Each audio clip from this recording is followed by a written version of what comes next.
करते हैं चौथा कौन था। जहां मर्डर सुसाइड कांड में सबसे बड़ा ट्विस्ट आया है जबलपुर से। वारदात के वक्त ब्यूटी पार्लर में एक और शख्स मौजूद था।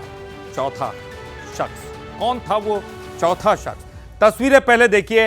1, 2, 3 और 4, ये 1 नंबर, 2 नंबर, 3 नंबर और 4 नंबर। देखिए, मर्डर सुसाइड कांड के ठीक पहले का एक सीसीटीवी वीडियो सामने आया है और वीडियो में घटनास्थल पर 4 लोग अंदर जाते हुए दिखाई दे रहे हैं। जहां एक बार फिर से देखिए, 1, 2, 3, 4 लोग हैं। 2 युवतियों के बाद दीपेश और एक अन्य युवक अंदर गए। दीपेश ने शक्ति कोहली को गोली मारी। दीपेश ने शक्ति कोहली को गोली मारी थी और शक्ति की हत्या के बाद दीपेश ने खुद को गोली मारी थी। अब पुलिस जांच में बड़ा सवाल है कि खुदकुशी करने वाले ने 2 फायर कैसे किए, क्योंकि एक बार अगर आप गोली मार लें तो दूसरे फायर के लिए वक्त नहीं मिलता। मृतका शक्ति कोहली को सिर्फ 1 गोली लगी।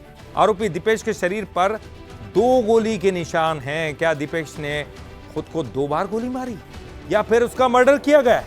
मौके पर मौजूद दूसरी युवती से पूछताछ में राज खुलेगा और बड़ा सवाल ये कि सीसीटीवी में दिखाई दे रहा ये चौथा शख्स आखिर कौन है। तो ये एक बड़ा सवाल है, वो चौथा शख्स कौन है। 3 के बारे में सभी जानते हैं। एक को गोली मारी गई, दीपेश, दूसरा एक ब्यूटी पार्लर वाली। तो ऐसे में ये चौथा व्यक्ति कौन था?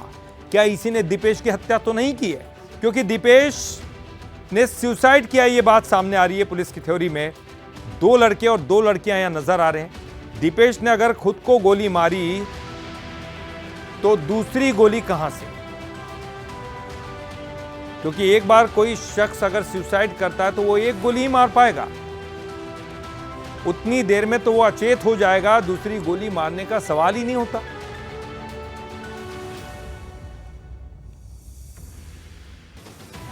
चलिए, इस पूरे मामले पर फॉरेंसिक एक्सपर्ट्स का क्या कुछ कहना है वो भी सुनते हैं। दोनों जो मृतक और मृतिका के जो शव हैं वो ब्लड पूल में पड़े हुए थे। प्रथम दृष्टया देखने पर मृतक की बॉडी में 2 गन शॉट हैं, मृतिका के उसमें 1 दिखा है। लेकिन ये हम नहीं बोल सकते कि किसने सुसाइड किया है और किसने गन शॉट किया है। ये पीएम ये जो पीएम होगा, इसके बाद ही इसकी जानकारी आपको दी जा सकेगी। और चलिए, ज्यादा जानकारी के लिए बात करेंगे। हमारे साथ हमारी संवाददाता सोनल पांडे जुड़ गई हैं ऑनलाइन पर। सोनल, बड़ा सवाल ये है, सबसे बड़ा सवाल तो ये कि हमको 4 लोग दिखाई दे रहे हैं सीसीटीवी में। 3 को के बारे में तो सब जान रहे हैं, लेकिन ये चौथा शख्स कौन है? एक बड़ा सवाल ये भी कि अगर दीपेश ने खुद को गोली मारी, ये कहा जाता है कि अगर कोई सुसाइड करता है, खुद को गोली मारता है, तो दूसरी गोली मारने का अवसर ही नहीं मिलता, जबकि उसको 2 गोलियां लगी है। तो पहली गोली तो उसने चलाई, चलिए दूसरी गोली किसने चलाई? तो क्या ये मर्डर भी हो सकता है? और वो चौथा शख्स ही इसका मर्डरर तो नहीं है? जी बिल्कुल, कहा जा सकता है कि संस्कारधानी जबलपुर में सोमवार में 2 लोगों की मौत हत्या और आत्महत्या की गुत्थी सुलझने का नाम नहीं ले रही है। दरअसल जिस समय की यह घटना है, यह घटने का 4 मिनट और 11 सेकंड का सीसीटीवी फुटेज भी सामने आया है, जिसमें मृतिका शक्ति और जो मृतक है दीपेश, ये कहा जा रहा है कि दीपेश ने पहले मृतिका को गोली मारकर उनकी हत्या कर दी थी, उसके बाद उन्होंने सुसाइड कर लिया था। लेकिन उसी समय, उसी मौके पर जो फॉरेंसिक एक्सपर्ट है, उन्होंने कहा था कि जो युवक है उसको 2 गोली लगी थी। तो सबसे बड़ा सवाल यही खड़ा होता है कि अगर एक युवक अपनी आत्महत्या करता है तो उसके 2 शूट वो कर ही नहीं सकता। सबसे बड़ा सवाल ये उठता है। लेकिन तमाम जो गोरखपुर पुलिस है, उस बंसल न्यूज की टीम मौके पर पहुंची थी और उन्हें इस पूरे मामले को लेकर सवाल भी उठाया था। बंसल न्यूज की टीम लगातार पूछताछ कर रही थी कि जो वहां का प्रत्यक्षदर्शी थी, एक लड़की बताई जा रही है कि जो कि मृतका की दोस्त और उनकी असिस्टेंट भी कह सकते हैं, असिस्टेंट कही जा रही है, क्योंकि पार्लर का एक काम चल रहा था, जिसके सिलसिले में वो अपने एक रूम पर, एक डुप्लेक्स पर लेकर गई थी। लेकिन सीसीटीवी फुटेज में स्पष्ट रूप से दिख रहा है कि उसमें 2 युवती पहले आती हैं स्कूटी से, सफेद कलर की एक्टिवा से आती हुई नजर आ रही हैं। काफी देर तक वहां पर खड़ी रहती हैं, जिसके बाद 2 युवक पीछे से आते हैं। आखिरकार गोरखपुर पुलिस से जब इस पूरे मामले की जांच की जाती है, पूछताछ की जाती है, तो गोरखपुर पुलिस का कहना है कि मौके पर सिर्फ 3 लोग मौजूद थे, जबकि सीसीटीवी फुटेज में स्पष्ट रूप से दिखाई दे रहा है कि मौके में 4 लोग स्पष्ट थे।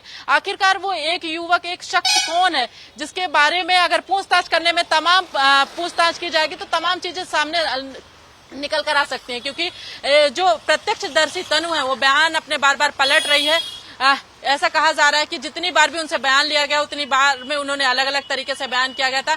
लेकिन सबसे बड़ा सवाल ये भी सामने आकर खड़ा होता है कि जो युवक है आखिरकार वो गया कहां से, क्योंकि जो पुलिस है इस पूरे मामले को लेकर किसी भी तरीके के जवाब देने के लिए तैयार नहीं है। सवाल फिर यही खड़ा होता है कि आखिरकार ये हत्या है या आत्महत्या है, इसकी गुत्थी कब तक सुलझाएगी गोरखपुर पुलिस, क्योंकि तमाम तरीके के जवाब सवाल करने पर गोरखपुर पुलिस इस पूरे मामले को लेकर जवाब देने को तैयार नहीं हो रही है। फिलहाल सबसे बड़ी बात ये होती है क्योंकि जो दो युवक, एक युवक और एक युवती, ये कहा जा रहा है कि जिस समय मौके पर मौत हुई थी युवक और युवती, ये कहा जा रहा है कि युवक ने पहले युवती को गोली मारी थी और उसके बाद उसने खुद से आत्महत्या कर ली थी। लेकिन सवाल फिर वही खड़ा होता है कि फॉरेंसिक जो एक्सपर्ट थे वो मौके पर उन्होंने पहुंची हुई थी, जब तमाम जांच पड़ताल के बाद उन्होंने कहा था कि मृतका जो शक्ति है उनको एक सूट हुआ था और युवक को 2 सूट हुआ था। लेकिन सीसीटीवी में भी स्पष्ट रूप से दिखाई दे रहा है कि मौके पर 4 लोग मौजूद थे, जिसमें तनु बाहर निकल कर आती है और उनके जो शक्ति है उनके ससुराल पक्ष को इस पूरे मामले की जानकारी देती है कि भाभी को किसी ने गोली मार दी थी,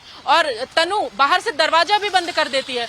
लेकिन जो वो दूसरा युवक है, आखिरकार जब वो तनु दरवाजा बंद कर देती है, जिसके बाद गोरखपुर पुलिस मौके पर पहुंचती है, इसके बाद में भी आखिरकार वो युवक गया कहां से, किस जगह से निकला, इस तमाम सवालों को लेकर एक सवालिया निशान खड़े हो रहे हैं। सोनल, जो वो युवती थी वो बताया जा रहा है कि वो असिस्टेंट हो सकती है, ब्यूटी पार्लर में काम कर रही थी, कुछ काम हो रहा था इसलिए हो सकता है कि उनकी नियुक्ति हो। वो युवती क्या कुछ बता पा रही है और वो कहाँ है इस वक्त? जी बिल्कुल कहा जा सकता है कि शक्ति कोहली का जो ससुराल था उनके घर के जस्ट पीछे जो तनु है वो वहां पर निवास करती है, और इसी को लेकर जब बंसल न्यूज की टीम ने तनु से भी क्वेश्चन करने की कोशिश की तो तनु ने इस पूरे मामले को लेकर बात करने से इनकार कर दिया था। फिलहाल मौके पर तमाम जो पुलिसकर्मी उनसे बयान ले रहे थे तो वो बयान से बार बार पलटते हुए नजर आ रही थी, क्योंकि पुलिस लगातार 3 से 4 बार बयान ले रही थी और जो तनु है वो 3 से 4 बार अपने अलग अलग तरीके से बयान दर्ज कराते हुए नजर आ रही थी। और जब बंसल न्यूज की टीम ने पुलिस से इस पूरे मामले को लेकर पूछताछ की कि आखिरकार उस सीसीटीवी फुटेज में 4 लोग दिखाई दे रहे हैं, जबकि एक युवक की मौत हो जाती है और एक युवती की मौत हो जाती है, और जो एक और युवती थी जो शक्ति के असिस्टेंट बताने जा रही है। फिलहाल इस पूरे मामले को लेकर जब युवती घर का गेट बाहर से उसने बंद कर दिया तो जो एक अन्य शख्स है आखिरकार वह कौन है, कहां से निकला, कहां गया, वो घर में क्योंकि प्रवेश करते हुए स्पष्ट रूप से दिखाई दे रहा है, क्योंकि जो युवक दीपेश और शक्ति एक पार्लर को लेकर उनका पार्टनरशिप था और ऐसा कहा जा रहा था कि इस पार्टनरशिप को लेकर विवाद चल रहा था। लेकिन सवाल फिर वही खड़ा होता है कि आखिरकार यह हत्या है या आत्महत्या है या मर्डर है। बिल्कुल निश्चित है। और सोनल, ये भी कुछ हो सकता है कि दीपेश ने गोली मारी ही ना हो। अगर दीपेश को 2 गोलियां लगी तो हो सकता है कि दोनों का किसी ने मर्डर किया होगा, और अगर वो उसके साथ जो काम करने वाली युवती है वो बता नहीं पा रही, इसका मतलब वो भी उसका हाथ हो सकता है। तमाम चीजें हैं, लेकिन एक बड़ा सवाल ये भी है कि वो चौथा शख्स कौन था और पुलिस आखिरकार उस चौथे शख्स को क्यों नहीं गिन रही है। बहरहाल बहुत बहुत शुक्रिया आपका इस पूरी जानकारी के लिए।